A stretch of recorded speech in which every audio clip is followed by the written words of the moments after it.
Whether these folks been fasting, whether they eat one meal a day, because eating this fast food, when the shopping hour comes and everything is shut down, because when our people arrive, they're going to go to the store, they're going to get all the liquor, they're going to grab the meat, and then they're going to tear everything up, and there won't be anything left. And it'll last a couple of days.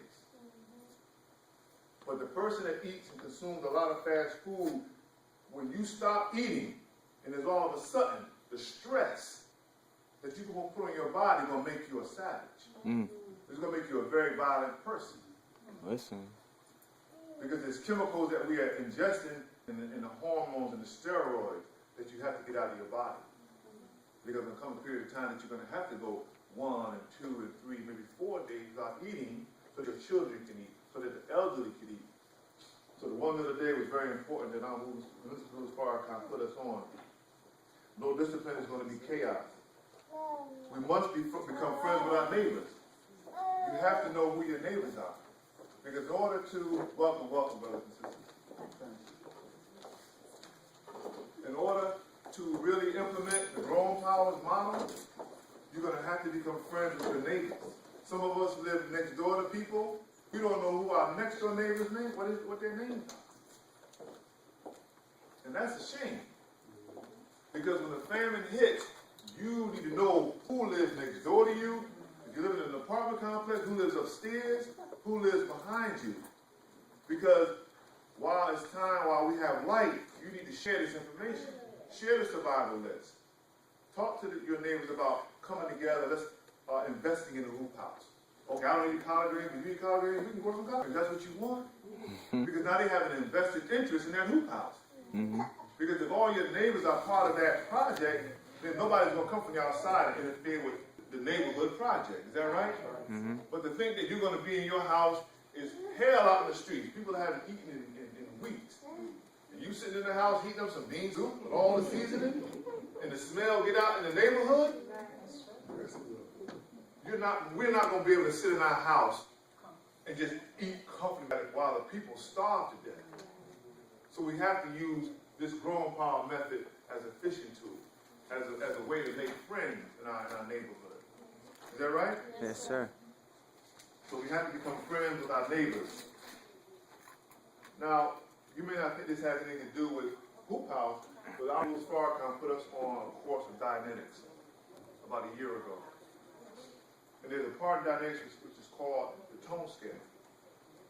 And there's a thing in Dianetics called the art. Whenever we talk and communicate, we have to have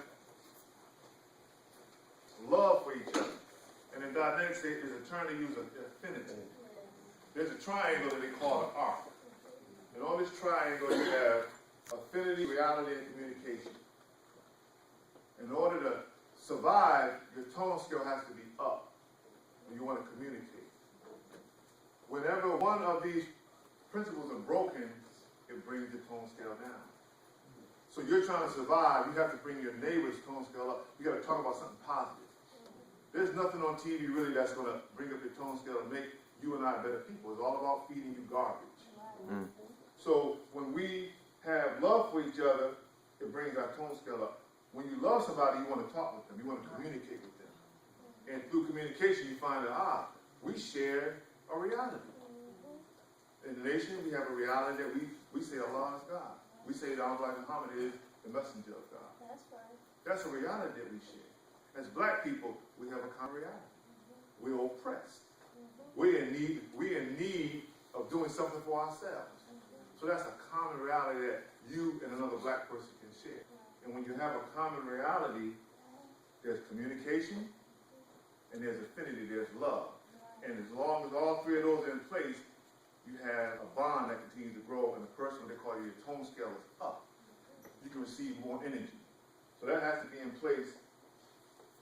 Now, Islam, in the fall of America, that was we taught that America would fall. And so the Honorable Farrakhan is looking way ahead. He's looking to the future. And the growing power method will show you how to do it on a small scale or how to do it on a large scale. So what I'd like to do is I'd like to show you, next slide. Now everything starts with the soil. And I was briefed by the believers here about a really horrible condition you all have with the soil here in Birmingham. North Birmingham. In North Birmingham. Well, one of the beautiful things about this is not Milwaukee, this is actually my little farm in Newnan, Georgia. And what I did is every month when I got back from Milwaukee, I wanted to put into practice what I learned. Because there was a lot of material that I learned. Next slide, please. And so we learned that everything starts with the soil. And what you see there, those are compost piles. And what composting is compost is a natural way to recycle. So what we take is wood chips, which is called carbon. Anything that comes from a tree, newspaper, wood chips, cardboard, all those materials we take and that's part of our composting process. That's the nitrogen part. And what we add to the the carbon part, what we add to that carbon to get decomposition is we need something that is alive, something that's green, vegetable waste, coffee grounds. And there's a brewery, they produce a lot of waste from the hops. And when you mix these in a specific combination, usually 1 to 3. So 1 part carbon, 3 parts nitrogen. When you mix it and you layer it, when it decomposes, it produces heat. Next slide, please. And so what they do in growing powers is because this commercial urban agriculture is a method of farming in any area. If it's in the city where there aren't any land, you can do it on a parking lot. You can do it on a roof. You can do it in your garage. Because we're not growing in the soil. If you have an issue where the soil is contaminated, the wood chips are a barrier. So we're not growing in the soil. On a large scale farming, there are ways we can treat the soil and clean it up. But in areas where we don't want to grow in the soil, where maybe you took over an abandoned complex where there's a lot of pavement, there's no need to dig up that pavement, we're gonna grow right on top of it because we're gonna use the wood chips, we're gonna cover the area with about 2 feet of wood chips. And then we're gonna take and we're gonna make our own dirt. I'm gonna show you how we're gonna make our own dirt. Next slide. Again, another beautiful thing about a lot of the material that you're gonna need is free. Most cities, municipalities, what they're doing now because the landfills are filling up too fast, so what they'll have is, in one section of the landfill, they'll have an area where they have, they call it yard refuge. And that's trees, bushes, there's judgment in America, so there's always storms. So trees are always getting knocked down. Those trees have to be chipped. Mm-hmm. So there's so much wood chips that tree companies have to pay to dump the wood chips. So when you get ready to do your hoop house, you call a local tree company and say, look, instead of you having to pay to dump your wood chips, we got a site, dump your wood chips over here for free. Don't pay, because you're doing them a favor by taking their wood chips, because they have to pay to dump that. So I went and there was a dump not too far from my house. I went around the corner, it was about 12 feet high. I said, I'm rich. I'm rich. All free. You know, you see the Christmas tree that's going to be shredded up. So you find out where your landfill is. Some towns are actually turning. They get all the yard waste. They have the landscaping companies will dump their grass. And some towns actually will turn it, and you can go and pick up compost. You can go pick up truckloads of compost for free. Next slide, please. Okay, so again, the wood chips is the foundation that you're going to use to make your compost. The other thing that was so beautiful that we learned at Growing Powers is we immediately start building relationships. So the wood chips are free. A lot of towns are talking about going green and recycling. So what we start doing is we start looking at businesses that are producing the nitrogen that we need. Coffee shops. Starbucks has a program called Garden to Grounds program. They'll put if you go in Starbucks, and you like me, I love to drink my Starbucks. They put the coffee grounds in an aluminum bag, silver bag. You'll see it tucked off to the side, and they're free. Now, what coffee grounds do is coffee grounds, because it's nitrogen. When you put it in there, it helps to bring the heat up. And when you compost, compost pile, even if you took a tree and just chipped it up and then just left the chips there, it starts decomposing and it starts to heat up. When you add, even just the wood chips alone are going to heat up, maybe 70, 80 degrees. When you add the right amount of nitrogen to that compost, you can get compost temperatures up to 190 degrees. Up to 190 degrees. Next slide, please. Okay, so now, what you see on the bottom right is a worm bin. It's a worm bin. Because what growing powers do,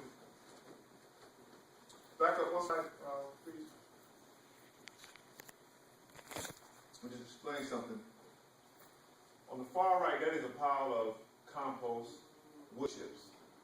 So what we do is we'll take our compost and we'll set it off and we'll get our compost pile set. And we'll have wood chips, maybe a foot of wood chips. It has to be a certain width and length in order to get enough sunlight to start heating it up. And then we'll come, and let's say we have a foot of wood chips, say this wide to that door, or to that wall, that wide. I'll put that much nitrogen, I'll double the amount of nitrogen that I'm going to put on top of the wood chips. And again, nitrogen is coffee grounds, cut grass, any kind of plant that has died or is still green, or any kind of table scraps, that vegetables. We don't put meat in the compost, we don't put dairy, we don't put any kind of human waste, we don't put any bones. I'm trying to get rid of in-laws, we don't put no bones. And we'll put another layer of wood chips, and then double the layer of nitrogen, because the nitrogen is full of water, and it's going to eventually compress, and the water is going to drain out. And what it does, it heats up. So we'll have that compost pile, and now, you see this pile right here? It's going to take, for that to go back to soil, it would take about 2 years. If you went out every day and you turned it once a week or once a month, it might take about 9 or 12 months before it get rich back like soil. Next slide. So what our brother in Milwaukee discovered is by using earthworms, they let the compost sit for 4 months, break down. They might turn it once or twice. It starts to break down. It's really hot. It gets about, the more nitrogen you put in it, the hotter it'll get. So after 4 months, they take the compost and they bring it inside. They put it in with these big worm bins. And in the growing pile, they have about 200 of these worm bins. Because, again, the soil is the key to your whole hoop house operation. Because they're making all the stuff that they grow, they're making all the soil that they're growing in. And they're making powerful, rich, better than organic soil. Wow. I'm going to show you what the worms do. Now outside, along one of the hoop houses, about 100 feet long, on the side of one of the hoop houses, about 10 feet wide and about 5 feet deep, is Growing Power's worm farm. They got billions and billions and billions of worms. Will Allen calls them his most faithful employees. They come to work every day. They don't call off. Some of them had to go to court last year, and everybody works every day. They don't take off days. They work. And because they have partners, just hold your questions. I'm going to take questions. And what they do is because they have partners with a lot of different restaurants. My father's from the Caribbean, so I love, mangoes and exotic fruit. So I'm walking around the hoop house one day, and I see, like 100 cases of mangoes outside. I'm like, what's up with the mangoes? And the employee says, well, yeah, take one, but this is a worm food. I said, worm food? And I stuffed my pockets with about 4 or 5 mangoes. But these mangoes were what they call overripe. And they were going into the worm. Now, this that you hear is in January, it's 3 degrees outside. Now, even though I'm from Connecticut, I don't like the cold. It's 3 degrees outside, but in that pile where the worms are, it's 90 degrees. It's 90 degrees. Because the bananas, the fruits and vegetables that they put into that pile of compost with those worms, when it breaks down, it produces heat. So the only difference between a worm bin, and a compost is you don't want the worms temperature over 90. But the compost you want up to 190. But the worms you don't want that over 90 degrees. But that worm bin, there's a cover that they put over it. But anyways, they'll take they'll go out there. When I say they give those worms so much coffee, now y'all like coffee, the worms love coffee too. If you took a pitchfork and you